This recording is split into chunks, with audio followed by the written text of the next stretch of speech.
Hi అండి. Hi, happy women's day. Thank you. ఏం gift తెచ్చారు? గిఫ్టా? వాట్సాప్లో పంపా కదా. ఏంటి వాట్సాప్లో పెట్టారా? జోకా? మరేం గిఫ్ట్ కావాలి? నాకు ఎవరి దగ్గర లేని గిఫ్ట్ కావాలి. ఎవరి దగ్గర లేని గిఫ్టా? అదేం గిఫ్ట్ పేరు? ఆ గిఫ్ట్ పేరు నేను ఎప్పుడు వినలేదే. ఏంటండి ఈరోజు పంచుల మీద పంచులు వేసేస్తున్నారు?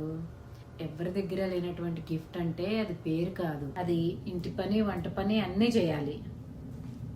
నాకు అర్థం కాలేదు. నాకు ఏఐ రోబో కావాలి. ఏఐ రోబోనా? అదెందుకే?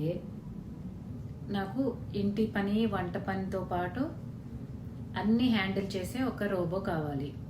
ఏఐతో ఉండే రోబో కావాలి నాకు.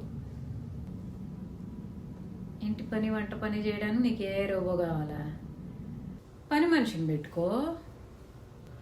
పని మనిషి కూడా ఒక ఆడదే కదండి. ఈ వంట పని ఇంటి పని చేసి బోరు కొట్టేసిందండి మాకు. ఈ ఉమెన్స్ డే సందర్భంగా ఏ ఆడ మనిషి ఇంకా కష్టపడకూడదండి.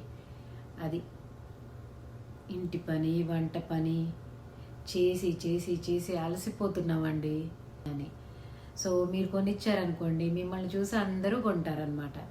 సో అప్పుడు ఆడవాళ్ళకి ఇంటి పని వంట పని చేసే పని ఉండదు. ఓ, ఆడవాళ్ళు ఎవరు పని చేయకూడదంట ఇక నుంచి. ఓకే, సర్లే, వెళ్ళి కనుక్కొని వస్తా, ఎక్కడైనా దొరుకుతుందేమో. ఓకే, వెళ్ళి రండి, కంపల్సరీ తీసుకొనే రండి.